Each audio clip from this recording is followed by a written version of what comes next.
বিশ্ব সুন্দরী বিবি সারাকে নিয়ে আক্রমণের জন্য জালেম বাদশা নিয়ে গেল। ইব্রাহিম নবী চুপচাপ বসে আছেন।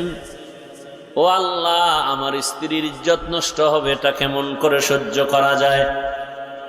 আল্লাহ কয়, হেফাজতের মালিক আমি আল্লাহ। ওই জালেম বাদশা যা তোমার বিবির সাথে করবে, তুমি এখানে বৈশা অন্তর চোখ দিয়া সব দেখবা। ইব্রাহিম নবী মিশরে, জালেমের হাতে তার স্ত্রী বন্দী, আল্লাহর উপরে ভরসা করে আছেন। যখন ওই জালেম বিবি সারার উপরে হাত বাড়াচ্ছে, আল্লাহর কুদরতে হাত বাঁকা হয়ে গেছে। ওই জালেম একবার, দুইবার, তিনবার হাত বাড়াইছে, তিনবার হাত বাঁকা হয়ে গেছে।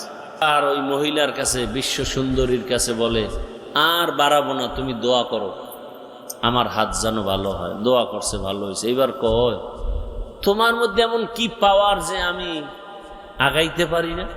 আমার মধ্যে কোনো পাওয়ার নাই, তবে একটা পাওয়ার আছে, আমি একজন নবীর স্ত্রী।